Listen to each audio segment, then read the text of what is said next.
ودشارد نغوس حصي غير مسقل تسنابيتو ناب صلمتي بيدا خيدو مسمننون ممهار مستمهار ممرمار ايقوارصن سران كلتن عمتات حدا قدام منينو إنا مهره بزحت ليك أونتي دحر مفراي أسوعن حمشان عمتو كم ستصوره ليك أونتي يمسكرون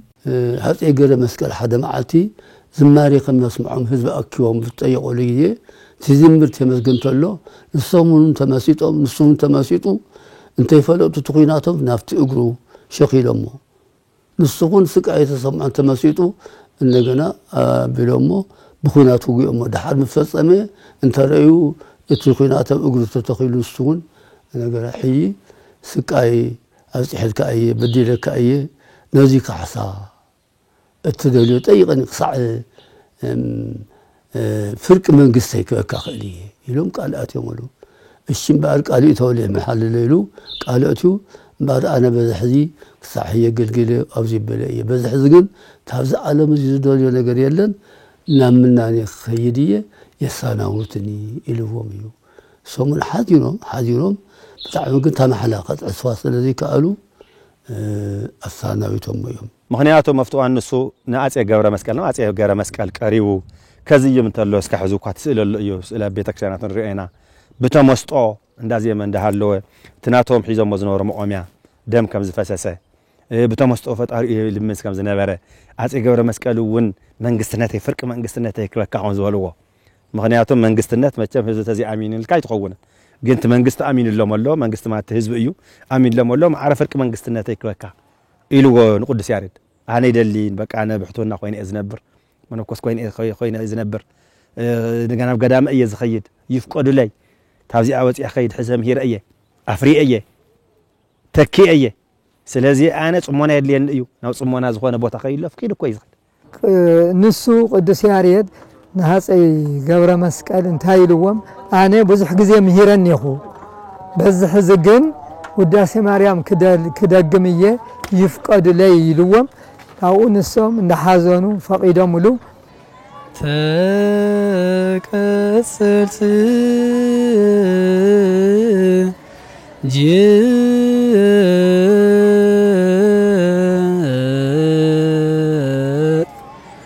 جبر مسكل عسجي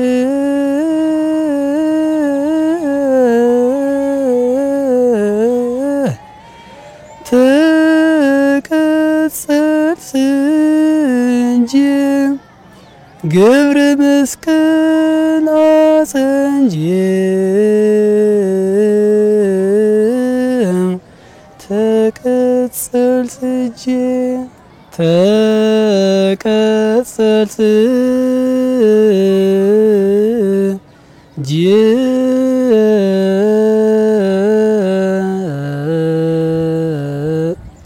جبر مسكن عسنجي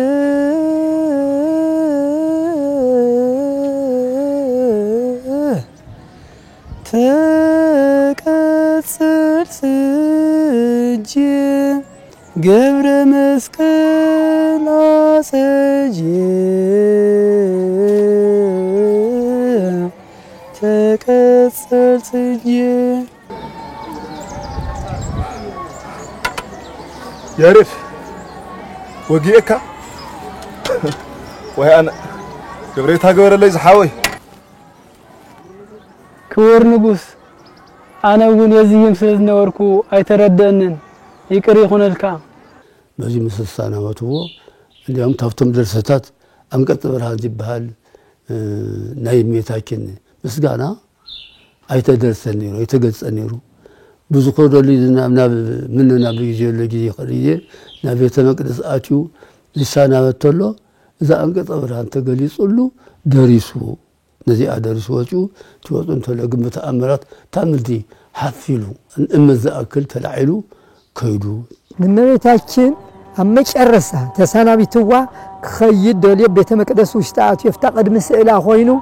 قدست وبصيت إيلو أنقص برهان هذه أنقص برهان تواهيلو ببيت كريستيان دات زقرب زل مسغانا أنقص برهان تواهيلو زفلت صلت زازيمو أفتا سئلنا يمبيتاكن دويليو انت زي من تلقن بእግዚአብሔር ኃይሊ بእግዚአብሔር ምስጢር አብ ንፋስ ደውይሉ ታመርየት ሓደ እመትን ስድርን ደውይሉ ዘመስገነ እዚ ታዜማ ንሳ ከይትነውሕ እምበር ቅድስት ወብጽዕት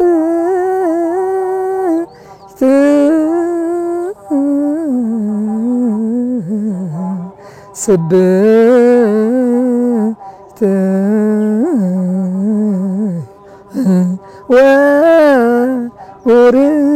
وركت كبرت وللت أنقص برهان مارقايوت وما يدار ملكوت قدس قدسان إلو حسرت سلستين تن زيما زيما بمولان كاين زيمن غزي مستغزيانا ايو هذه عسرت سلسته بيت مقدس سلازنا مرات نبرها صح سرحون نسو زيمن زيما تن انقص برهان زبحلاون عسرت سلسته ايش سلمناننتو سلكهنتو سلممهرنتو سلتمهاراينتو سلزيما فطارنتو سلناي صحف سلناي تاريخ سل عندمتو نسو تمطحفتي حديثات نبولياتنس أفتي زمهازو أبن دقوا أبن نصوم دقوا أبن مواسط أبن زماريو أبن معرفو كم يجيرو تيو خم ترجموز زجرمي كم تعسانو له مال سلذي قدس يارد مولو بكله أوذي قول له إيديتو لسب أوذي قول له إيديتو لسب ينعي قدس يارد نعم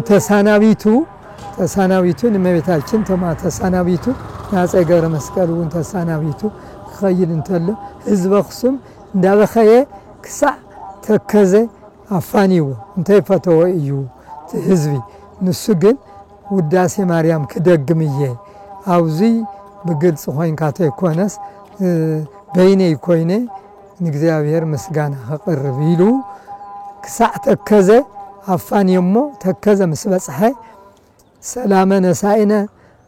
كواخاتكم سلام وسد له وسلام هادقنا لكم يلو سلام دمنا أخاتكم قدف له يلو لا تواخيو تسعى إمام أو تكزة تفعلاليم ليك أنتي زنورو تمهرو كل يومون تغطي لهم ساعة تكزة سن يوم ويوم ساعة تكزة مستني ودحتي سلامنا سعينا وسلامنا هادقنا لكم بزيار مثل كلكم سلام تقبلنا أنا نعون سلامون حديقنا لناتكم الناس لذي بالحزب زيارة مساقاتكم يكون تملسيلو السنابيتو نتهم ليك أو تناقصن تملسهم السلمة تكذا تشاقروا ناو سمينتها لقدام آتيو أقسمتيون مريم يسكون دا قندو راما خدان امرأ عررتي عدو شمك خزخ آخر ولود ولدو مزبعي هزك مزكي مزبعي هزك مزكي مزبعي هزك مزكي نعم حدا بتخريستيان تخرت له حانت عينت وط ذهونه سرعت حنيت الله أي تسجمن كاوزس ناوزه هنا بتخيرك ምናልባት ስቂሉ ናይ ዛይማ እንተዘይ ኮይኑስ መሰረተ ነገሩ ምንም ዘይሳነፍ ሓደ ዓይነት ስርዓት ኩሉ ኣብኡ ተቐሚጡ ኣብኡ ኮይኑ እውን ተጸጋ እግዚአብሔር ተገልጸሉ ደሰት ኣይገደፎን ንእግዚአብሔርና መስገነ ንዝመፁ እውን እናስተምሃረ ዝኹሉ እናገለ ዝግሉ ገድል ዝኹሉ ብጾም ብጸሎት ቅዱስ ያሬድ ኣብዚ ዓለም ኣይጌጸሉን ኣይተመቸውን ኣይበልዕን ኣይስተን ብእውነት ከም ጻድቃን ጻድቕ እዩ ከም ሰማዕታት ሰማዕት እዩ እና ስለዚ ብቁዕ ታብ ቅዱሳን ታብቶም ቅዱሳን ምሉእ ዶ ዝጎደሉ ዘሉ ብቁዕ ስለ ዝኾነ ኣብ መጨረሻ ግዜ ግን 75 ዓመቱ ምስኮኖ ልክዕ ግልጽ እዩ እቲ ገድሉ ወኣይረፈ ይብል እዩ ሊቃውንቲ ግን ታብ ጥንቲ ጀሚሩ ተሰውሩ ዝበሃል ኣነጋገር ኣሎ ስለዚ ናይ ኣነጋገር ይምበር ሕጂ እውን ኣይረፈ ማለት ሞት ማለት እዩ ታብዚ ዓለም ትፈልይ ማለት እዩ ነገር ግን ተገኒዙ ኣብዚ ተቐብረ ዝበሃል ነገር የለን ታሪኹ ግን ሕዚ እውን ወጥ ኮይኑ ክፅሓፍ ክእል ኣለዎ ተሰዊሩ እያ ትብል በታ ክርስቲያን መጽሓፍ ክትገላብጥ ከለኻ ግን ብዛዕባ ተጻሕፍ ኣሎ ብጣዕሚ ብዙሕ ነገር ጣሃር ታብ ተከዘ ንጸለምቲ ተባሂሉ ይጽዋዕ ሎሚ ኣብኡ ምስከደ ተሰዊሩ እቲ ህይወት እውን ከምኡ ንኣብነት ሞይቱ ድዩ ወይስ ተሰዊሩ ዝብል እውን ግልጽ ነገር ኣይኮነን ጎንደር ደብረሃዊ ዝበሃል ኣብኡ ተሰዊሩ ዝብሉ ኣለው ሞይቱ ዝብሉ ኣለው ስለዚ ኣብቲ ታሪክ ጭቡጥ ዝኾነ ነገር ንምርካብ ምጽዓር ጽቡቕ እዩ ዜሮ ግን ታሪክ ኩሉ ግዜ የምልጠካ እዩ ዝኾነ ናይ ባዕሉ ጸጋም ዝኾነ ባህር ኣለዎ ታሪክ ክትብል ከለኻ ንድሕሪት ክትጥምት ከለኻ ኣይኮነን ቅድሚ ሽሕን ገለን ዝነበረ 1500 ሽሕን ገለን ዝነበረ ሰብ ወላ ብዝናትና ቅድሚ 100 ቅድሚ 50 ዓመት ገለ ዝነበረ ነገር እውን እንታይ ተፈጢሩ ዝብል ተመይስና ክንሪኦ ከለና ናይ ምግጫይ ገለ ነገራት የምጽ እዩ ታሪክ በባህሪኡ ኦብጀክቲቭ ወይ ጭቡጥ ምግባር 100% ኦብጀክቲቭ ዝገብር ዶ ትብል ዝኽእል ብፍልስፍናኡ ክትሪኦ ከለኻ ናይ ታሪክ ፍልስፍና ሂስቶሪሲቲ ዝበሃል ኣሎ ክትሪኦ ከለኻ ይከኣል ድዩን ከም ሕቶ ኢኻ ተቕርቦ ትሕልፍሲ 100% ምንም ነገር ከየዛነፍኻ ፋክት ከይፋለስኻሲ ምቕራብ ይከኣል ድዩ ኦብጀክቲቭሊ ዝብል ዓብዪ ሕቶ እዩ ዘሎ ብዝኾነ ግን ቶም ዘለዉ መረዳእታታት ኣኪብኻ ኣመሳኺርኻ ዝሐሸ ጽሑፍ ምስራሕ ግን ስራሕ ክስራሕ ክኽእል ኣለዎ ናይ ቅዱስ ያሬድ ኣማማማት ፍልይ ዝበለ ስለ ዝኾነ ስለዚ ተሰውሩ እውን ኣይሞተውን ዝብል በዚ ነገር ዘድንቕ ኣተዓራርፋ ስለ ዝኾነ ስለዚ ታብዚ ዓለም ግሊስ በለ እምበር ስለዚ ዳርጋ ዘይሞት ግደ ከም ተሰውሮ ኮይኑ ይነብር ከም ዝነበረ እዩ ትገሉ እውን ገልጹ ይናገር ይኸም ቅዱስ ያሬድ ካህን መናኒ እዩ ኢልና ንሕና ንፈልጥ ወሊድ ኢሎም ጽሕፉ ኣለዉ ዋዕረገ ነውሪ እዩ ብስሩ ኣብ ወሊዱ ናይ ወሊድን ኮነ ቅዱስ ያሬድ እኮ ብዛዕባ ምውላዱን ዘይምውላዱን ክንመሃረሉ ንኽእል ነገር ኣይኮነን ልዕሊኡ ብዙሕ ታሪክ እናሃለወናስ ነቲ ናይ ቅዱስ ያሬድ ዓቂባቶ ዝመፀት ታሪክ ነፋለስና ክንፅሕፍ ኣብ መፅሓፍቲ ኣብ ፅሑፋት እንታይ እሞ ይዓብሰልና መሰረታዊ ነገር ንኽእል ንሱ ብኡ ክንከራኸር በቃ ተሰዊሩ ኢላ ኣላ ቤተ ክርስቲያን ከም ተሰወረ ድማ ተፈላለዩ መፅሓፍቲ ጣቂሳ እውን ትቐርበላ እያ ልዕሊንሳ ከዓ መረዳእታ ዘለዎ ልዕሊኡ ድማ መረዳእታ የለን ካህን መናኒ እዩ ኢሉ ወዲያ መሰረተ ዜማ ወጠነ ያሬድ ካህን ኢላ ኣትቕምጥ መናኒ ይብሉ ወድማ ኣነ ካብ ኣኽሱም ክወፅእ ከለኮ ክምንን ካብዚ ድማ ኣነ ገልጊለ እየ ምሂረ እየ በቂዐ እሞ ፍቀደለይ ካብዛ ቅድስቲ ቦታ ክወፅእ ኢሉ ኮ እዩ ንሃፀይ ገረ መስቀል ጠይቁ ንምናኒኡ ናብ ገዳሙ ዝኣተወ ስለዚ ሓደ ግዜ ስቑኢሉ ንክበሃል ተባሂሉ ዝፅሓፍ ጽሑፍ ወይ ድማ ሓድሽ ሓሳብ ኣምፂ ተባሂሉስ ካብቲ ዝነበረ ኩሉ ግዜ ማለት ስለ ተቃወምካ ሊቅነት ኣይኮነን መሰረቱ መጽሓፍቲ ባዕሉ ዝገደፎ እኒሄ ስለዚ ካብኡ እንዳምጣና ምናልባት ግን ኣብኡ እውን መሰረታዊ ጉዳይ ግን ኣይኮነን ንሱ እውን ከካትዕና ኣይኮነን ክንደይ ዘምህር ኮን እኒሄ ዩኒቨርሲቲ ሙሉእ ዝኽእል መጽሓፍ ከይፈለጥናስ ብዛዕባ ጓል መንገዲ ክንተኸራኸርና ክንነብር ስለዚ እዚ እውን ክእረም ዝግብኦ ኢሉ ይሓስብ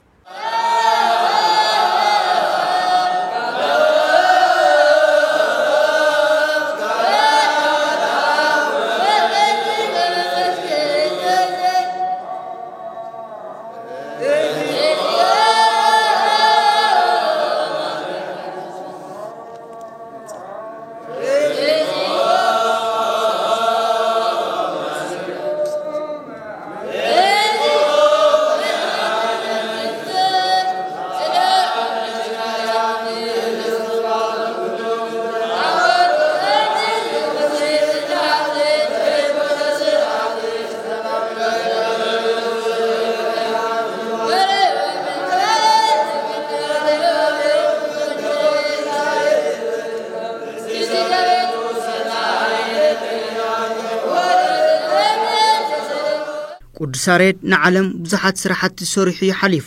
ስራሓቱ ከመይ ይዕቀወለዎም ከም ቅዱስ ያሬድ ዝመሰሉ ምሁራን ይፈርየለው ዶ ኣብ ዝብል ግን ሕዝውን ትኹረት ክወሃቦ ዝግባእ ጉዳይ እዩ ብርግጽ ኣብ ውስን ከባቢታት ትግራይ ናይ ድጓ ትምህርቲ ይወሃብ እዩ ይኹን ዳ እምበር ከምቲ ዝድለ ድዩ ንዝብል ግን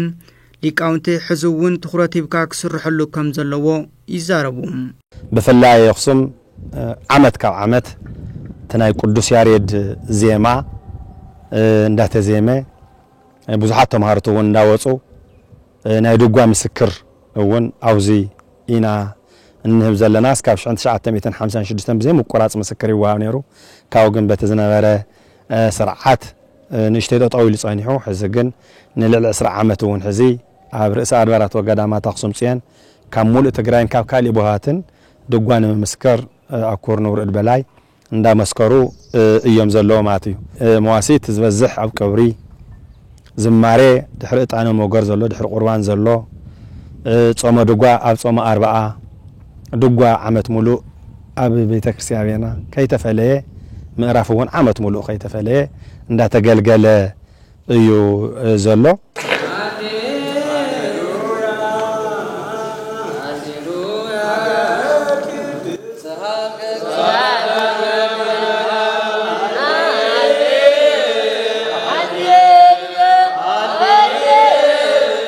ክብርታት ናይ ቅዱስ ያሬድ ከመይ ተዓቀየም ይኸደለው ኢሎም ይኣምኑ ምትኸ ከኣናይ ወለዶታ ይመስል ተኽብርታት ከመይ እንዳተዓቀበ ይኸደለውን ሕብረ ብሎም ይሕለፉ ቅዱስ ያሬድ ያው ንዓና ለቤተ ክርስቲያን መብራህት ወይ ቤተ ክርስቲያን ንግዚአብሔር ተመስግነሉ ሰሪዑ ተገለጹሉ አስተናቢሩ እዩ ስለዚህ ቅዱስ ያሬድ صحيح ብዙሑ ክወይ ተገልጸኒ ሎሚ በተአምራት بزمن بزحات እንደገና እቲ ክብርና ተገልጸ ሞት ናይ ድጓ ምስክርነት ካብ ቅዱስ ያሬድ ግዜ ጀሚሩ ሓደ መምህር ሓልፍ ተሎ ሓደ መምህር እንዳተተከአ ኣብ ርእሰ ኣድባራት ወገዳማት ኣኽሱም ጽዮን እስካብ 1956 ዓመተ ምህረት እንዳተዋሃበ ምስክርነት ጽዮን እዩ ብተፈላለየ ምክንያት ናብ ካልእ ቦታ ተዘዋዊሩ ካብ 2003 ዓመተ ምህረት ግን بقدسات فتوتي قدوس يارد فتوت أخصوم لقاونتم مؤمنانم قدوس يارد دقوا مسكرنتو نابوتوخ من لسالو زبن نابت وانو سنورو ناكف للقاء باس كارو للقاء باسوون ناقرس باترالي كاريون مختشعن سلستان عامة مهرت زناي دقوا مسكرنت جميرو يا أواكيوش يا تاريخ سريوش የተላላቆች የቅዱሳን ዘር መሆን ከፍ ያለ ዕዳ ነው ናይ ፈላጣት ናይ ታሪክ ሰራሕቲ ናይ ዓበይቲ ቅዱሳን ዘር ምዃን ዓብይ ዕዳ እዩ መሰረቱን ሳይለ ካልተቻለም ደግሞ ያንኑ ለትውልድ ማስረከብ ግዴታችን ነው ስራሕቶም መሰረቱ ከይለቀቀ ለትውልድ ምትሕልላፍ ግዴታና እዩ ናይ ባዕልና ታሪክ እንተና እስናዮ ግና ዋላ ሓደ ኣይኽብረናን ናይ ባዕልና ዓቂብና እንተኸይድና ግና ዓለም ይድነቕ ምን እዮም ዚኦም ኢሉ ድማ ይኽብረና የራሳችንን ነገር ካቃለል ነው ማንም እኛን አያከብረንም የራሳችንን ነገር ይዘን ከተገኘን ዓለም ይደነቃል ነማናቸው ነዚህ ብሎ ያከብራል ያ እንዳይታጎልብን ያስፈልጋል ስለዚህ ደቁ እንታው ጀምሩ ሰዓለሙ ዘለው ሊቃውንት ደቅ ቅዱስ ያሬድዮም ስለዚህ በትሞያ ዘሃባቶም እግዚአብሔር እና መስገኑ ለቤተ ክርስቲያኑ እንደገና እናخبروا ቤተ ክርስቲያን እግዚአብሔር እና መስገነት እግዚአብሔር እናልዓለት ተነብብ በቅዱስ ያሬድ ሀብት ስለሆነ እትልልኑ ክብሩ እንዳተገልጸ ይዝርከብ እርስ ካልተፋቀርን ሁሉም አይጠበቅም ታሪክ ይጎዳል ይበላሻል ይጠፋል ነንዋዓልትና ተዘይተፋቂርና ኩሉ አይሕሎን ታሪክ ይጉዳ ይበላሾ ይጠፍ ህፃናት በሰላም ዓብዮም አይመሃሩን ቆልዑት ተዘይተማሂሮም ድማ ተተካእቲ አይህልውን ህፃናት በሰላም አያድጉም አይማሩም ሰው ሰላም አግኝቶ ልጆቹ ወጣቶቹ ካልተማሩ ደግሞ ተተኪ የለም ሊቃውንትና ድጓ ምስተሸከሙ አይ እምሮኦም መስቀረጹ ግዕዙ እዝሉ አራራዩ ምስተረድኡ አንቀጽ ህሌታው مسبلعو مسصنعو مستردعو أو جن بيت كريستياننا خن قمينا حلافنت خن وسدينا بصفيحة حساسها زمصنا ود بيت كريستيان زكون غلو كنا مهرينا ولتا خن كفلينا إلى ملو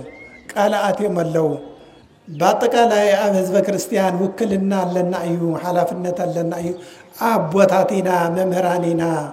حلوتينا امنبل زقال كيدان زي الله دغواحي مسالي وانا قندي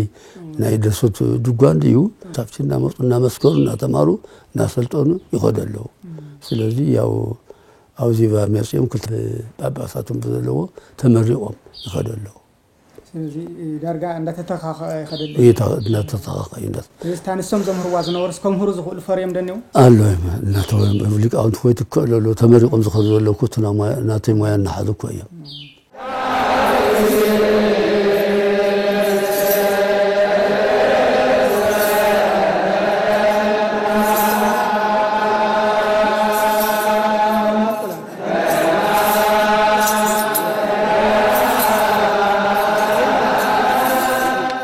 أفتح على إسقاط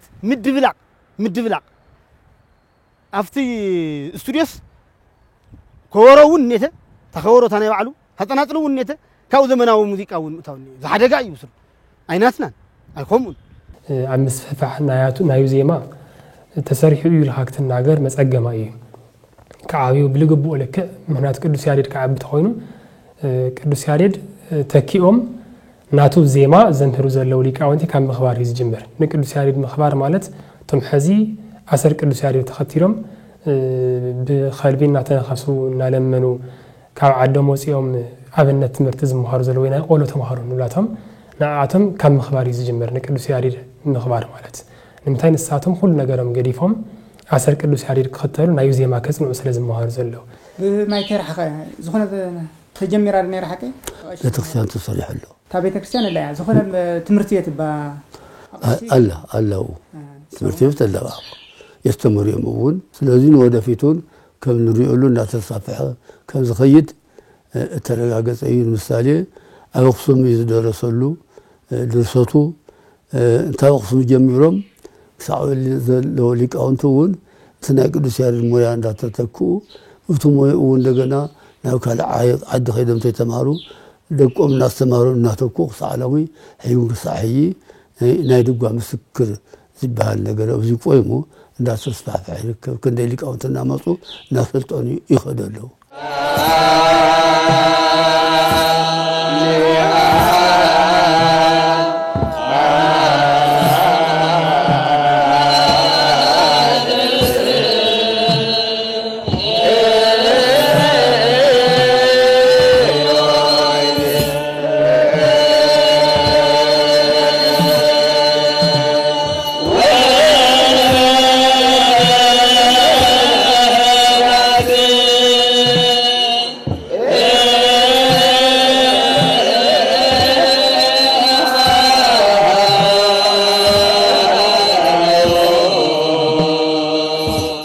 توسخي تمهار كم مخبار دما انتم مهارانون حنتي امني كوفي لهم يوم خندي لاكل مويا تشكيمم ቅዱስ ያሬድ ዳግማይ ቅዱስ ያሬድ ክነውለሙን ሊቃውንቱን ኣብ ሓንቲ እምኒ ተንተሪሶም ከመሩን ዘመናት በኢኮኖሚ ተሃሲዮም ኣብ ከቢድ ጸገም ወዲኦም ውን ረኸበት ቶኒ ኣብነት መማሃራን ዝረብሕ ደሞዝ ይውሎም ንገርመኩም 50 ሚኢቲ 200 500 600 በቃ ተዛዓበ ናይ ኩርኑ ደሞዝ ተዛዓበት ናይ ድጓም በምስክርነቶም ከተሽዒት መለ አባቢዕኩም ከተምሁሩ ክትሕሉ ፋዶ ኸርተትብሉ ለኹም ኢኹም እዚ ንፈልጥ ኢና ስለዚህ ህዝብና ዝኽርዳ ኣለዎ ዝብል እምነት ኣለኒ ዓብዪ ዋጋ ትኸፍሉ ከም ዘለኹም ህዝቢ ትግራይ ክፈልጥ ይግብኦ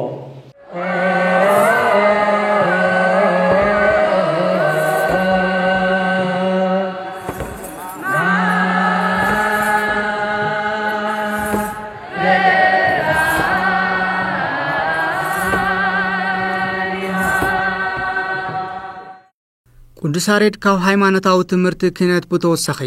ንመራሕታ ሃገር ማለት እውን ንንጉሳት ንናይ ንጉሳት ሰራሕተኛታት ኣብ ስርሖም ዝሓሸ ሳልጦ ክህልዎም ፊደል ምቁፃር ምንባብ መጽሓፍ ሃይማኖታዊ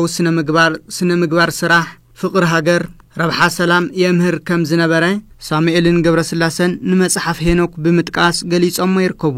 ብተወሳኺ ፍሉይ ሕታም መጽሔት ወይን 2012 ቅዱስ ያሬድ ድጓ መጽሔት ጥበብ ኣብ ዝብል መጽሓፉ ካብ ዘለዉ 12583 መዝሙራት እቶም 1921 መዝሙራት ስለ ሰላም ዘምህሩ እዮም ይብል ስለዚህ ቅዱስ ያሬድ ንቤተ ክህነት ጥራሕ ዘይኮነስ ንዓለማዊ ትምህርቲ ዘወርኮቶ ስራሕውን ብዙሕ ስለ ዝኾነ ብስሙ ዩኒቨርሲታት ክስየሙ ቤተ ንባብ ሙዚየም ክስርሕሉ ጎደናታት ክስየመሉ حاولتات كسرحلو تسويت جبر.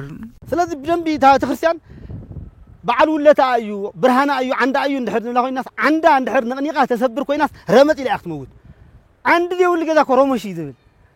عند خنا حاجه ود كله سقتل خي ودك كبات كاخ نعو متن زرق سرح تسرح مستمنطلكا مسحسسه تاريخو مس خده دحر تتنسحكا كترغم يول اما بالعصري كفل زمن ناي اكسوم منغست ودقت اغاطيمي منغستاو سلطان طرح زيكونس نبيته كنتون حدغا حيزو يمصيو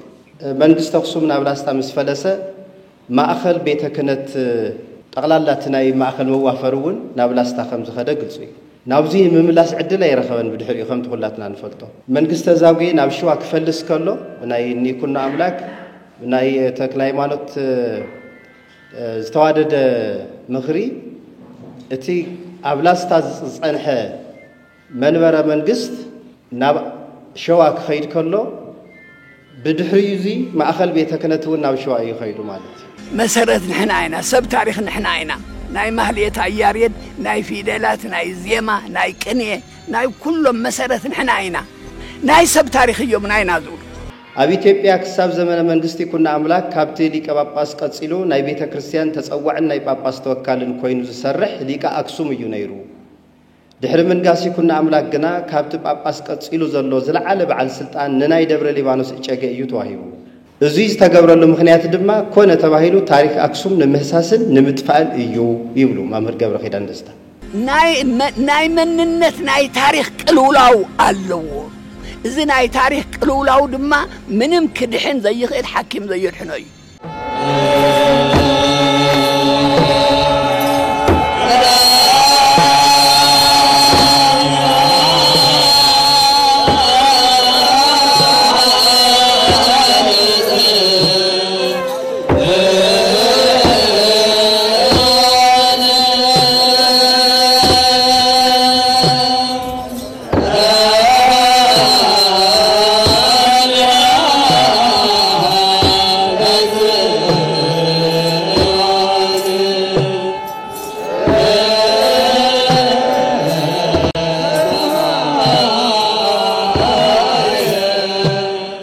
ملكتات زيما قدوس ياريد خمزيز مسلو خوينهم انها لو غنا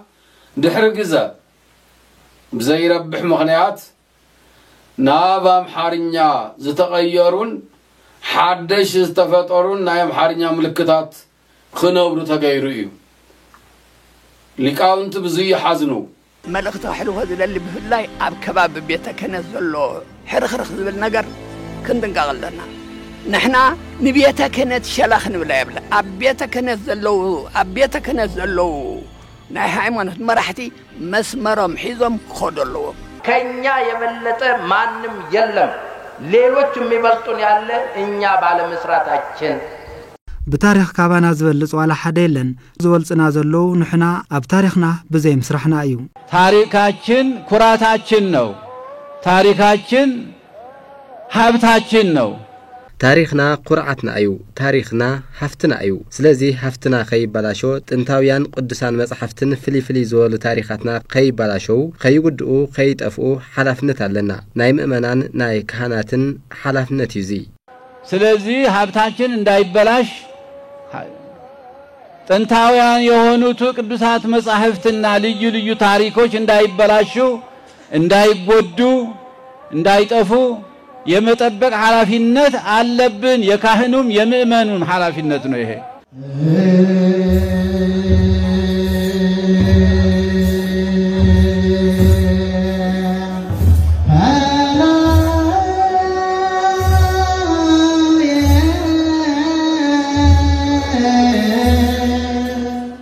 ሰማዕት ነስኡ ሴቶሙ ንዝብል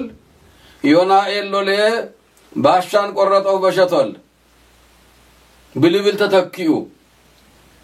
ህየንተ አበብኪ ንዝብል ወይ አይዋጋ ወይ አይሸሽ ብዝብል ተተኪኡ ተሰቅለ ወተንሳ ንዝብል ጽፍርና መስነቅ ሃሃ ባይ አመድ ላይ ተንከባ ላይ ብልብል ተተኪኡ ቀደሳ ወአክበራ ንዝብል አትብራሪ አትሽከርካሪ ብልብል ተተኪኡ ሃሌሉያ በደሮ ንዝብል ሃታ ተኩለሽ ነይ ማታ ብዝብል ተተኪኡ እዚ ነገረ ዘርቅ ይባል ኢናቢ ልበነ ይብል ዝነበረ አጥር ዘለሽ ግቢ ብዝብል ነገረ ዘርቅ ተተኪኡ ይቤሎም ዮሐንስ ለህዝብ ይብል ነበረ ጸጅ ለደሃ አይበጅ ኢለም ተኪዮምዎ እዚ ለውናይ ምጸት ይባሃል ሐቅ ላይ ኮነ ቃልዩ ጾመ ሙሴ ሰአለ ሙሴ ይብል ዝነበረ ይመክና አንስት በሰትዮቱ ሜስ ማለት እዩ ሜስ ዳ አንተ ሰትየነ ንሽት ሲመkhና ኢለም ተርጉሞምዎ ወይም ለዊጦምዎ ሐጽሩ ያውዳ ይብል ዝነበረ በሶ ኢለምዎ ዮሐንስ ለህዝብ ዝይብል ዝነበረ በቅብ የለውሶ ሙስበሶ ተተሐዘ ኢዚ ነዋ በግኡ ይብል ዝነበረ ቦበይ ላሜ ቂራት ወይ ደማ ይእዝየሰ ንዝብል ስንዴ በማዶ ይመስላል በረዶ ርኤተ ገጻ ጽጌ ደንጎላት ንዝብል ሐዘን ልቤ ሰበረው በምን ክንፌ ልብረራው ብዝብሉን ነዚያተም ብዝመስሉን ካልኦት ላግጻታት ብዝመስሉ መንፈሳዊነት ዝረሐቆም ናያ አምሐርኛ ምልክታት ለዊጦምዎም እዮም እዚ ለሕዝን ክእረም ልግብኦ ብሕልፊ هذه መንበረ ሰላማ ነፃ ልወፀቱሉ حق ተተለሉ ዘመን ስለልኾነ እዚአቶም ብህጾጽ ሊቃውንተ ትግራይ ክእርምዎም ልግብኡ ላቅጻታት እዮም ክስረዙ ላብጥንተ ክብሩ ክምላስ ይግብኦት ምልክት እዚ ልክ አይኮነን ኢሎም ዝነቕፉ ሊቃውንቲ ህዝቡን ኣለው ምሕልፍ ድማ ስርዓተ ማህለ ዘአውና ያሬድ ሊቅ ዝብል መጽሐፍ ዝጽሐፉ ሊቅ መርጌታ ልሳነ ወርቅ ገብረ ጊዮርጊስ بترق يوم زقاوم بو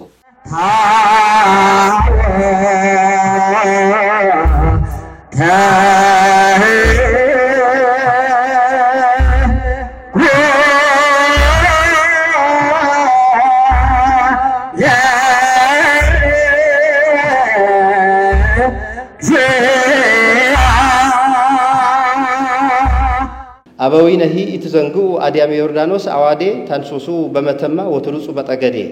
اسمه متما تمات وتقطعت أجدي ودنجت أتعرماجه كم تسمى دمس أقواندي زي أب نايبسو قدو سبونا أونا ماتياس شهر عمت بعلى سيمت كلتشحن عسرت حدا عمت مرت هابست حتى من مسيحات زوجوه هاي زد الله زول لبي كما بتورنت كفتم كم زد الله زملا ختنا جرب زيا بس اللي خنا دقفا كلنا ياو إذا بقني زتجلست ناي وقادين هاجر السبكة اللي كاباس أبا مكاريوس أفتباي توريدهم نزوم حفن زي مول أسبات نمتاي تفرحوا ميلهم أفتباي تساف تستفهلت الله بايتا وريدهم بجبري تورن تعوجهم يمالتي بل هو متفوهم كاوقت الكادما أهيقول السبكة تجراي تقاريسو كوسات تجري معراب تجراين دوبن مالتي إزاي سينودس فص أموت الماتي بقلت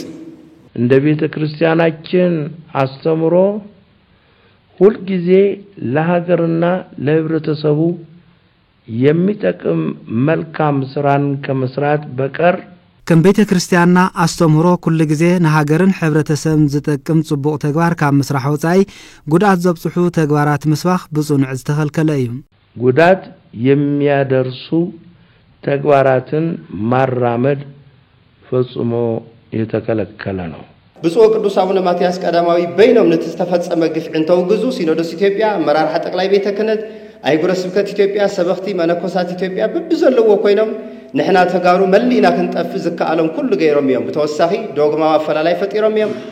ናብ ግንባር ወሪዶም ጥፍኣት ኣውጆም እዮም ፅንተት ህዝቢ ትግራይ ሕጊ ምኽባር ብማለት ብሰልፊ ደጊፎም እዮም ውግእ ክቕፅል ባሕሪ ተሳጊሮም መንግስታት ዓለም ተማሕፂኖም እዮም እዚ ገሃድ እዩ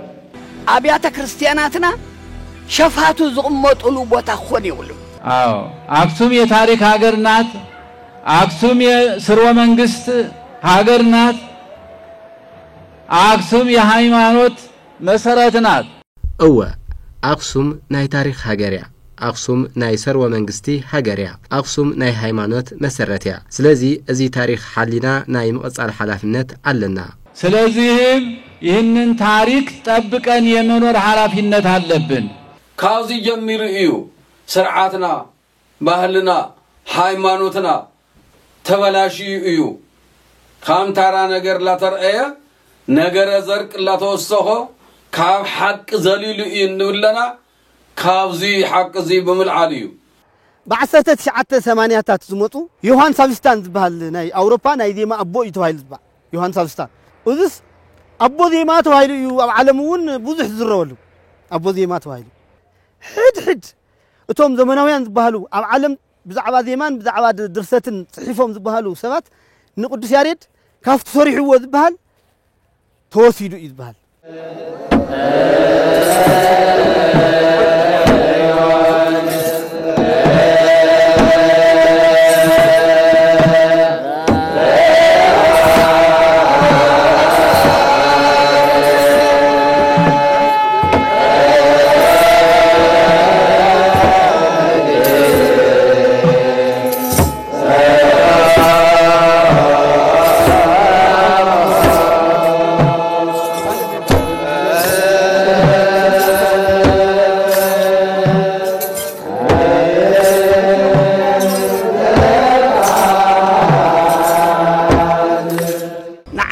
ሙስና ዝደሊ ቋንቋና ያምዛቱና ስለዚህ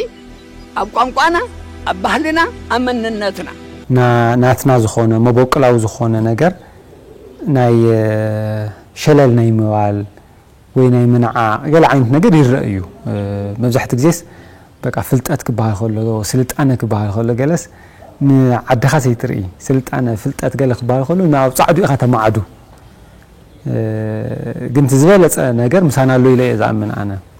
ተመጻሕፍትና ተንፍትሾም ትናይ ቅዱስ ያሬድ ማእኸል መቐለ ዩኒቨርሲቲ ሰጣይሽውን ሓደ ዕላሙ እሱ እዩ ቶማዋና ዘለው ፍልጠትስ ከነውጻዮም ናይ ሕክምና ፍልጠት ኣሎ ብዙሓት ናይ ሕክምና ጽሑፋት ዘለው ኣሎ ጥራይ ከኾነስ ጀርመናውያን ወሲዶም ዓበይቲ ትካላት ዘጣየሽሉ መጻሕፍቲ እውን እዮም ንሕና ግን መጻሕፍቶም ብግቡእ ኣይሓዝናየን አይሆነ ትካላት ፋብሪካታት ከነጣይሽሉ ማለት ያፍት መሰረት እሱ ጌርና ብዛዕባ ህዋታት ብዛዕባ ሰማያውያን አካላት ዘጽንዕ ብዛዕባ ፕላኔታት ዘጽንዕ መጽሐፍት ኣሎ ፍትናይ ግዕዝ መጽሐፍት ማለት እዩ ስለዚህ ዝግባእ ትኹረት ሂብናሉ ክንብል ኣይንኽእልን ንሕና ስቂድና ሕፍረት ኣለና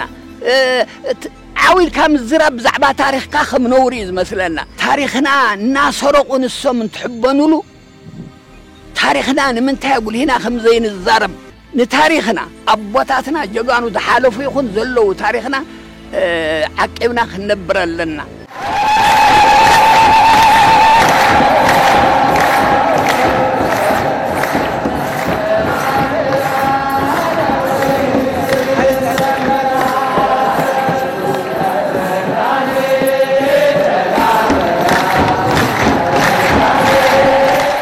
ናይ ቱሪዝም ቢሮን ዝተወሰነ መጽናዕት ይገብር እዩ ተወሰነውን ክዕቀው ጽዕላት ይገብር እዩ ግን ኣብኡ ከዓ ሓላፍ ዘለፈ ኣሎ ንኣብነት ሓደ ግዜ ጽቡቕ ዶክመንት ንክኾኑ ቶም መጽሓፍቲ ገለ ጻዕሪ ይግበር ሓደ ግዜ ከዓ ቶም መጽሓፍቲ ብዝኾነ ጥቕሚ ብገለ ብዘይ ኣግባብ ክወፁ ካብ ዓዳም ምግባር እውን ብዙሕ ችግራት ተፈጢሩ እዩ ስለዚህ ናይ ቅዱስ ያሬድ ይኹን ካልኦት ናይ ብግዕዝ ተጻሓፉ ናይ ግዕዝ መጽሓፍቲ ኣብ ምዕቃብ ተኡ ዘሎ ፍልጠት ተመራሚርኻ ናብ ስራሕ ናብ እንጀራ ኣብ ምቕያር ብጣዕሚ ዓብዪ ድኽመት ኣሎ ኢለ ዝወስዳና ክብሪ ሓሊኻ ቅዱስነቱ ሓሊኻ نعو بذا يورد من قدي خورو حلي خمالتي تابت كريستيان حزي تقاوم انتايو اورد بيلكا من طلب بيلكا تقدس النوح ديكا يا ريت ديلكا انا من طلقا تقبر جيجاي كورو حليخا نعو بذمتن حليخا جن حد سياميتات بياريد كسيوم يقبع برهان ايو عندنا ايو ندحرينا يوس عند ذي يقول لي ابو كريستا يقول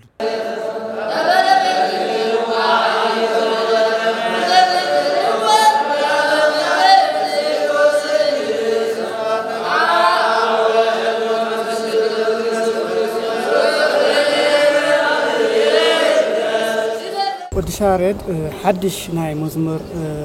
ቅዲ በአምላኽ ተዋህቦ ሒዙ ክመጽእ ከሎ ተዓለማዊ ህዝቢ ከመይ ተቀቢልዎ መጀመርታ ብጸጋ ይተቀቢልዎ ሕዚ ዞም ሓደ ሰባት ዘረው ኣሎ ዝተዛብዐ ነገር እዩ ብጸጋ ይተቀቢልዎ ህዝቢ ብደንብ ይተቀቢልዎ እቲ ሕዚ እንምህለሎ ዘለና ምህላ ናቱ ኮይ መነሾ ንሱ ኮይ ጀሚርዎ ማለት ጀሚርዋ ታ ምህላ 7 መዓልቲ ካብ ባሕቲ እስካብ 7 መዓልቲ እንምህላ ዘለና እስካ ሕዚ ዘይቋረጸ ቅዱስ ያሬድ ብጀመራያ ስለዚ ቅዱስ ያሬድ ዝጀመሮ ምህላ ቅዱስ ያሬድ ጀመሮ ቃል እግዚአብሔር ሕዚ ሙሉ ዓለም ከመይ ተቀቢልዎ ኣሎ ትዜማ አውዚ ስምዕ መስዋዕሉ ሓደ ሰብ ታመንጎት አውዚ ስምዕ ዝወዓለ አፍቲ ቤተ መንግስት ድራር መስወልዑ ጎይታይ ትዘዚሞ ድምጹስ ታበይ ከም ዝረኸቦ ናይ አምላክ ምዃኑ ምኽንያቱ ትዝናገሮ ዘሎ በሙሉ ቃል እግዚአብሔር እዩ كم خبر زخالون تبوليات حديثات مصحف ليقاونت مصحف منكسات أوخسو يترجم سلازلو كل سبب مهارو سلازلو بملؤ تسب قال እግዚአብሔር يفلطيو هذه تادم صغن تاوي كم زرخبا مسولم مو زي طيقويلم طيقوم مو زي نغرويلم نغيرم زي منم شجر يولن كل سب اكو ويلوم كل سب سراح يوكر يلم قدام معلتي اغاطامي تحساس حدا نيرا شابا نتهز كله أكيوما هج إلى بزي مرادك الكبابي زوجين يجزاوتي يلا نشاو تحرت هز خبيبو مسرعة تايلو عزيمو زوا مسكالو تكنوا وبنبيات تسبكه ملائكة ودسوه كياهو نسبك مدهنا كاب سماء كورديو كاب دنجل مريم كولديو يلوم نبيات تسوهلو ملائكة كل شيء قدوس قدوس قدوس نداولو بطعم زيما زمسجنوه أمسكال تسقله يلو مسازيمه شاو توم نجوس مسراويتهم توم باباس تهزب كريستيان بملؤ قساوست دياقونات مزمرات أو قدس ياريد نزايا قدمي يجن قدم قدس ياريد قساوستن دياقونات نيرم كله هكيلو مسكبابه أفزام آخر كوين زيا مسازيمه تاسنا سقلت أب يرساليم قرانيو زتسقلت سنة سقلت كل سب ترأيات بقلص تكوس دم بوزين داتن طبطبه أفزا مراد قال زي كمخصم زتعدل عديل بزح صقا تفلالي صقاتات غزي سلازي بنامبر كلهم نزرزرناي زي أوزي ترأيو بزا مسرتነት زيا ቅዱስ ያሬድ ደዚሙ በታ ተራአየት ትምርትና እግዚአብሔር ስነ ስቅለት ትህዝብ ደስ ይልዎ ተሐጉይሱ ሐዋርያት መንፈስ ቅዱስ መስወረደለም ጾም ጀሚሮም ንጽባሒቱ ህዝብ አክሱም ድማ ንአምላክ ምስጋና ብምህላ ገሊጹ ሸውዓተ መዓልቲ ተማህሊሉ መዓልታ እንታይ ነራ ቀዳም መዓልቲ 500 ታሕሳስ ሓደ 500 25 ዓመተ ምህረት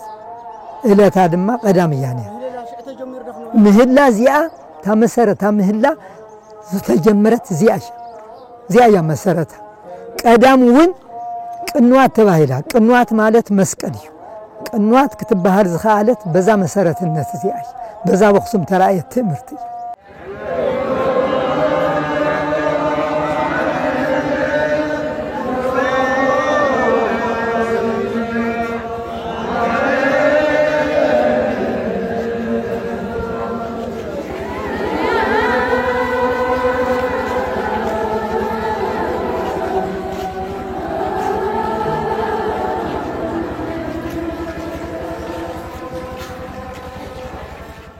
صبحتي أوخسو نحاسة حدا جميرو كسام نحاسة شوعته مهليلا جمير زبلوه مهليلا خصاح زرعي مهليلا نخندي عمت بقدس ياريت جمره بهاتي قر مسكل تجمره كصاح حزي تناي مهلا سرعت رأي زي وزي ولدنا فريها እግዚአብሔር كلهم ስለዚህ በጣም ጥቅም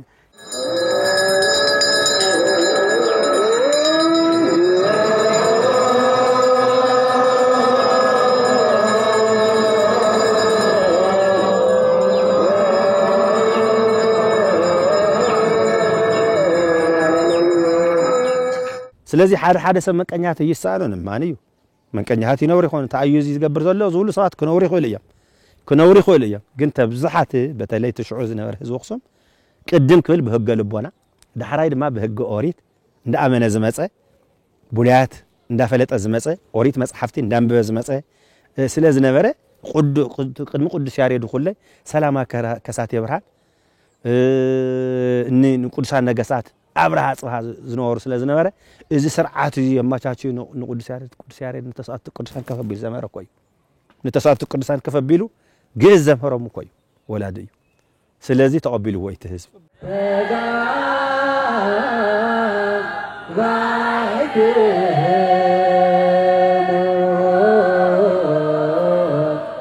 ቅዱስ ያሬድ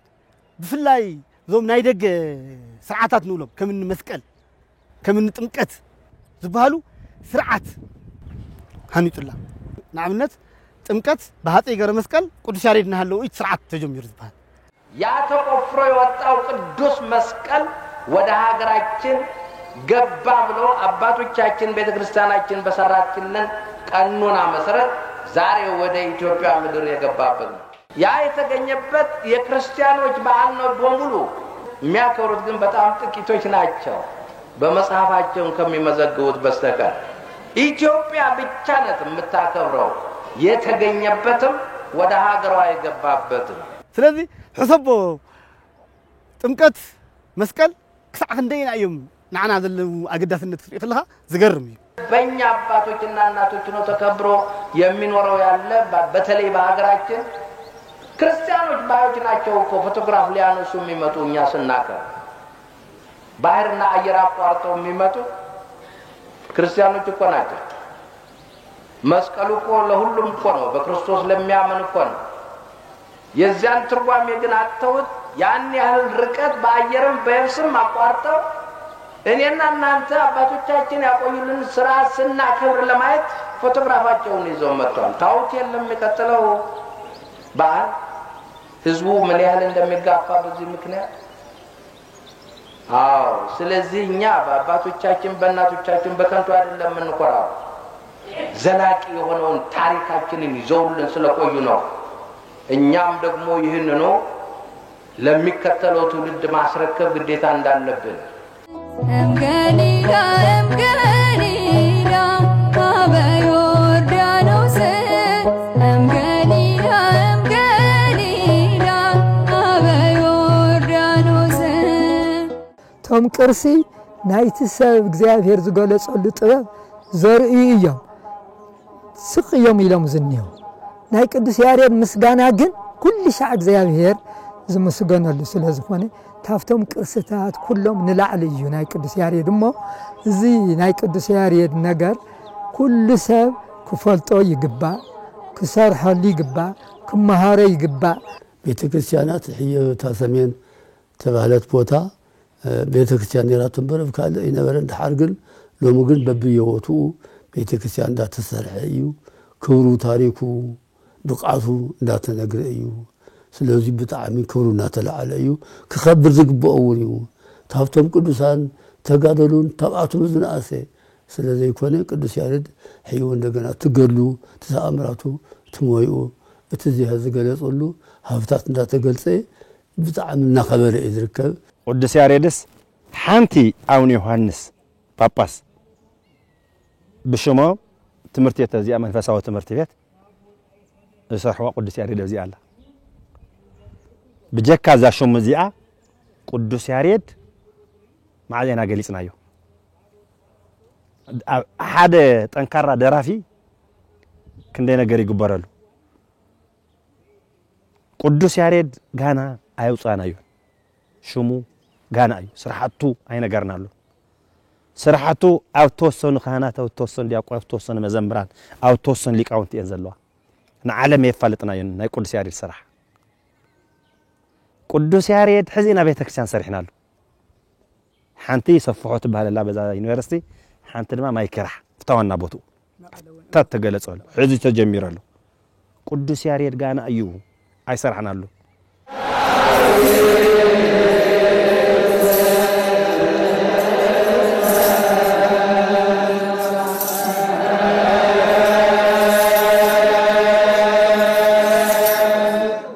ናይ ቅዱስ ያሬድ ቃል እግዚአብሔር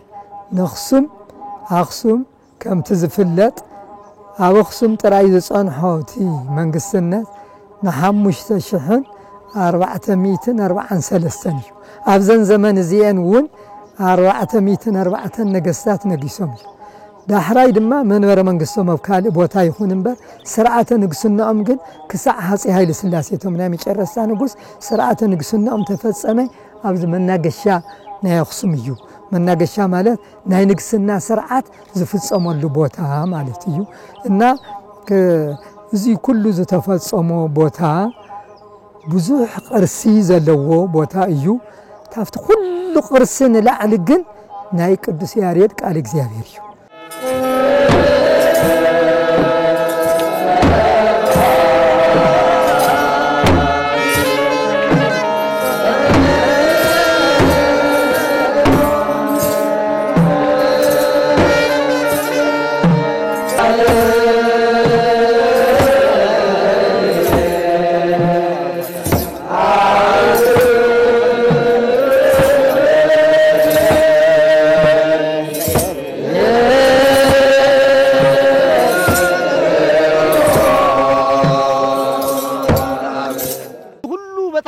سبنا خمت خلون تاينا بتخسيان هدارتين كان كل ستايكري يخدي مثلك ساكويا تاترئي يبلناكو ناي قدس ياريد ديما يدرئي يدلنا الله وسو اسرقاچو وذوازيو زيمو مقوم يتحاذو مطمطميو كبو مرغفو اوزيوم عالم او ذهون عالم سلازيركو ن فلفل اوتوتي ناين سوريست كوينوم كساب حزي ميسترو كسع ኣብ ዝኾነ ዓለም ሊትረኸ ሰብሰን ሚስጥሩ ዘይተፈለጠ ክጉብኒ ወዝመፁ ንኽሱም ዝመፁ ናይ ቱሪስት በዝሕ እኮ ጉድ እኮ እዩ ህዳር ጤን እኮ ካልእ ይብልናን ዜማ ቅዱስ ያሬድ እዩ ዘለና እኮ ቅዳሴናቱ ፅናፅልናቱ መቆሚኡናቱ ዝማሚኡናቱ እንቅስቃሴናቱ ሕድሕድ እንቅስቃሴ ሙሉእ ስርዓቱ ምስ ቅዱስ ያሬድ ተተሓዘ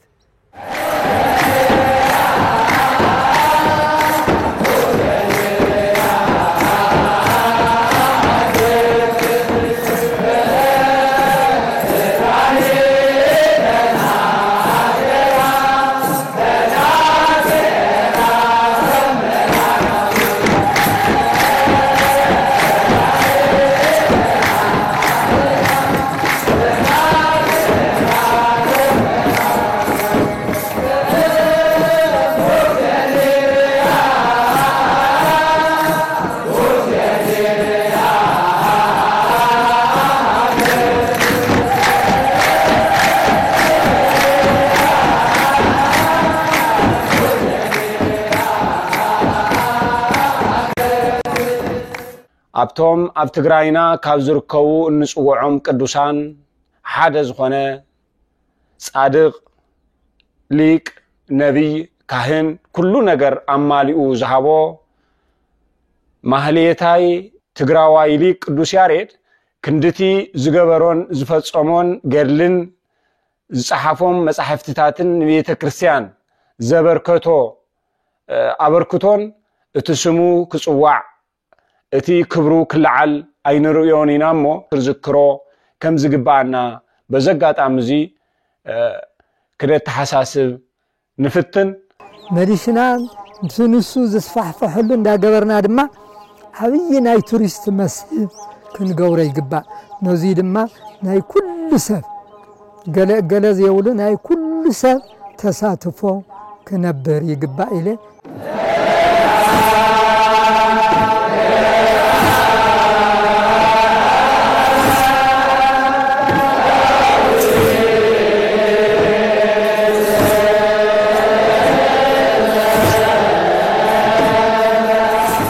بقدس ياريد يونيفرسيتي كنكفت لنا بقدس ياريد تمرتيتات كنسرح لنا بقدس ياريد غودناتات بقدس ياريد نالنا غودنات كنسيم ولنا قدس ياريد وانت غباء تكي زمهر لنا ربوتا زي بملؤ زبوتا زي كساعتي تفتيز النيه تغوا و نهراتهم غزا نايتهم قدسان غزا نيري تكالي سبي ينبرن بقدسان نيرم هذه توم اب ማህበረ ደቦዝኒው ቅዱሳን ዝባሃሉውን ካብ 3600 ንላዕልዮም ቶም ቅዱሳን ንሰም እዚኦም ኣብዚዮም ነይሮም ብሙላ ዞም ተሳእቱ ቅዱሳን ኣብዚ ዝኒየ ስእሎም እውን ዛ ኣብዚ ዝኒየተ ምልክት ነዛ ናይ ቅዱስ ያሬድ ናይ ልደት ቦታ ወይ ድማ ዝተወለደላ ቦታ ምልክት ንክትከውን ያዛብዚያ ነተ ምልክት ተገይራ ዝኒየተ እና እዚ ምልክት ገይርላ ነይረ እዚያ መንዮም ክሰርሕ ኢሎም ነይሮም ኣብዚ ቅዱስ አባታችን አቡነ ጳውሎስ አውዚ ንዑኡ ሓወልቲ ክንሰርሐሉና ሓደ ምልክት ዝኸውን ነገርናታ ተወለደላ መድሓን ተቐበረትላ ቦታ ክንገብረላ ኢና ኢሎም ብ2004 ግንቦት 11 2004 ዓመተ ምህረት አውዚ አትዮም ቶም ጳጳሳት ብሙሉእ መልአተ ጉባኤ ናይ ቅዱስ ሲኖዶስ አባላት አውዚ ሒዞም አትዮም አው ስእሉውን ናይ ቅዱስ ያሬድ ተወላልዱ ስርዓት ዘርኢ አውዚ ተኺሎም ነይሮም ሕዚ የለን ግዚ እምበር አውዚ ተኺል ነይሩ ብ2004 እና ታዋና ዝተወለደላ ቦታ እዚኣ እያ ባውሩ እዚ ከባቢ እዚ ድማ ቤተ ቀጤን ዝበሃል እዚ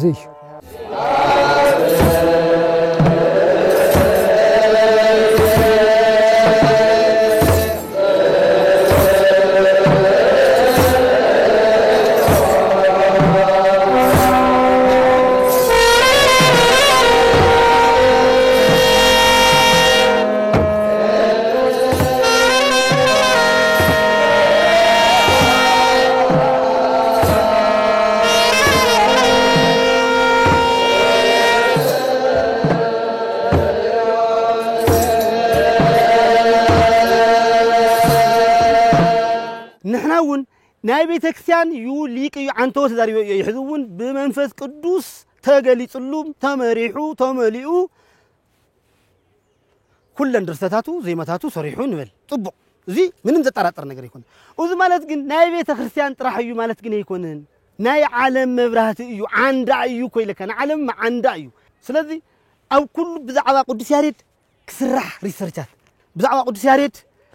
ተፈላለዩ መጽሐፍት ክሕተሙ بزعبا قدس ياريد موزيمات بزعبا قدس ياريد تمرسيتات بزعبا قدس ياريد منجدتات دك قدس ياريد مع حد بوتا قدس ياريد استوسنا كله نجر كله نيرو عاوز جن نسنفينا راح يكونس عرينا سنفاتنا زبدي زلنا انا بطعمي يغيون قدس ياريد حزل ما حاولته تسريح الله وصف كل التفتاخ افتاخ تمام ابزازي ازلوا مجمريا كمرقت له قدس ياريد بمقاله يونيفرسيتي تسرح عمي كمرقت له بوزو حساب اي ملكعون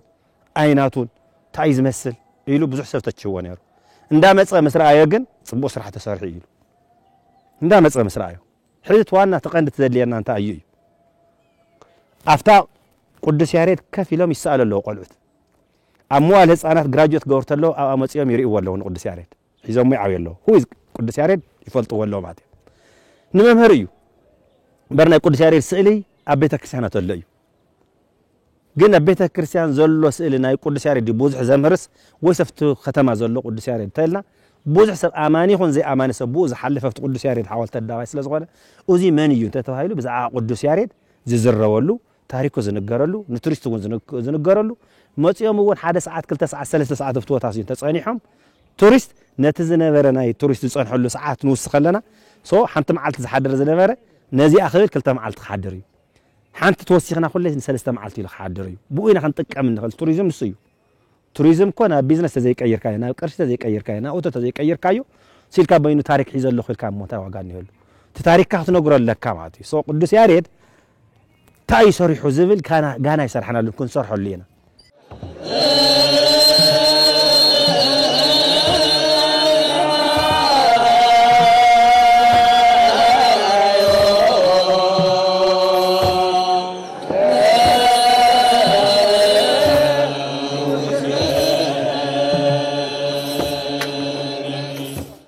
ናይግዝ አቦ ናይቅኔ ፈጣሪ ናይዜማ ፈጣሪ ዝኾነ ኣብዙ ቦታ ዙይ ዓሪፉ ነይሩ አብዙ ማይከራ ዝተባለ ስፍራ ጥበባት ተገሊጹሉ ፈሊጡ ንዝብል ነገር ህዝብ ዓለም ፈሊጥዎ ማንም ሰመጽይውን አብዙ ቦታ እዚ መጽዩ ኸሪእ ኽጉኒ ዝግብኦ ምዃኑ እዚ ቅድም 1500 ዓመት ዝመሃዘ አቦ ወላዲ ሊቅ ቅዱስ ያሬድ ሊቀ ሊቃውንት ኣብ ዓለም ዘለዎ ቦታ ግን ውስን እዩ ብጣዕሚ ዝሓዝን ድሕሪ 1500 ዓመት ከባቢ ሓደ ሓወልቲ ኣኽሱም መዘከርቱ ዶ ቢልና ክንደይ ጫውጫው ቢሉ ድሕሪ 1500 ዓመት ይብለካ ዘለኹ ክንዝክሮ ኣይኮነን ኣብ ሕድሕድ ሙዚየማትና ኣብ ሕድሕድ ትምህርቲ ቤታትና ሕድሕድ ክዝከረሉ ዝግባእ ቅዱስ ያሬድ እወ አውዚ ዘሎ ሓወልቲ ክልተ ሓወልቲና ዘርካዘና ሪኻ ሓሙራ ደቃል እውን ኣሎ ኣፍቲ እውን ኣሎ እዚ ዓብይ ኣስየት እዩ ንኽሱ ዓብይ ሃፍቲ እዩ ቀፂልና ድማ መይስናኹም ገርና ድማ ካሊ ድማ ሰፍሕ ዝበለ ድማ ነይ በደንብ ገርና ድማ ጥበብ ተመልኦ ጌርካ ድማ መይስካ ናይ ቅዱስ ያሬድ ከባ ገርና ክንሰርሕ ኣለና ኣፍታ ቤተ ክርስቲያን ከም ክንገብር ኣለና ኣፍታ ማይ ከርሐው ንዑ ዝውክል ነገር ክንገብር ኣለና እዚ እንተገራ ኢና እንዳፈለጥናዮ ናብ ቱሪስትን ናብ ዕዳጋን ክንቅይሮ ንኽእል ማለት ሳለም ታቦትኪ ተመነነረ የሰት ጸበልኪ ሎም ሰሚሩለይ ለቲሄ ገዛኺ መጽዓይ ሒዘክ መጸኪ መጽዓይ ሒዘክ መጸኪ መጽዓይ ሒዘክ መጸኪ ሎም ሰሚሩ ሐሳብ ልበይ ሎም ሰሚሩ ሐሳብ ልበይ ሎም ሰሚሩ ሐሳብ ልበይ ሎም ሰሚሩ ሐሳብ ልበይ ምድረ ትግራይ ብፍላይ ድማ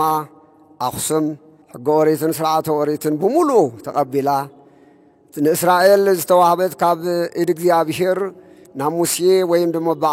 ብዓጻብዕተ እግዚኣብሔር ዝተጻሓፈ ሕጊ ዘለዋ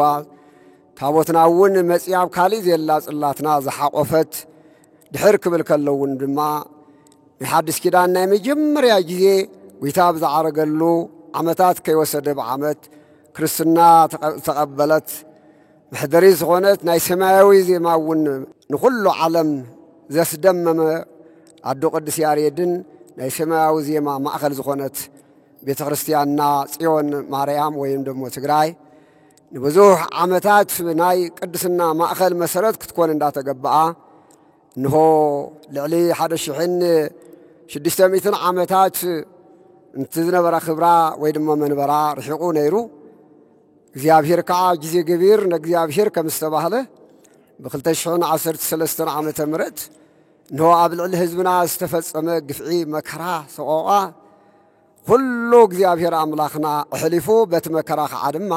ጸጋታት ተወሊዶም ናብዚኡ ኩሉ ሓሊፉልና ጉባኤና ጉባኤ ሲኖዶስ ብዕሊ ተተርጎመሉ ሕገ ቤተ ክርስቲያንና ኦርቶዶክስ ተዋህዶ ቤተ ክርስቲያን ትግራይ ዝጸደቐሉ እሞ ከምዚ ዓይነት ዝበለ እግዚአብሔር ስለ ዘብፅሐና ዝጥቕስ እዚሁ ናባና ዝምልከት እዩ እሞ ኣመሜጥ እግዚአብሔር ጽዋ ጽዮን ወኮነ ፍስሓነ ወይ ግበአና እዩ መከራ ብዝሓለፍናሉ ሎሚ ኩልና ደስ ይሉና ኣለሞ እንኳዕ ደስ በለካትኩም ክብል ፈቱ ንዝቕፅል ዓመት ደሞ ንሳይ ሰበካ ጉባኤና ብዚ ዓመት ዝመጽእ ዘሎ ዓመት ብሄር ሕጊ ንምምራቕ ይብቃዕና እግዚአብሔር እቲ ዋና መሰረትና እዚ እዩ እዚ ጥቕሲ እዚ ሒዝ ተጠቐስናየ መልክዕልና ሕጊ ይወፅም ጽዮን ክንብል ከለና ማለት እዩ ጽዮን ኣዴና ምሳና እንድሕር ኮይና መን እሞ ሓሳብና ዝዓግተና ኢልና ብቆራጽነት ብምሉእ ተስፋ ኢና መስሪትና እዩ ኣብ መጨረሻው ከነብፅሖ ኢና ስለዚ ኩላህና ብተስፋን ብሓጎስን ክንምላእ እዩ ዘለና ናይ ቅዱስ ያሬድ ሓወልቲ ኣብ ዘቆምናሉ እምድህረ መሱ መንበረ ሰላማ ናብ ዓዱ መሊስናልኩም ኣለና ምስ በልናዮ ንዝቅዱስ ህዝቢ እዚ እሞ ትሕልውዎ ዲኹም ኢልና ንሕልዎ ኢና እሕሊፍና ንጸላተይ ንህቢ መንበርና ሃገርና ታወትና ክብርና ደጊም እንኳ ዓብኢና ኣተወ እምበር ከንሕልዎ ኢና ዝብል ቃል ኣቲና ኢና ኩላትና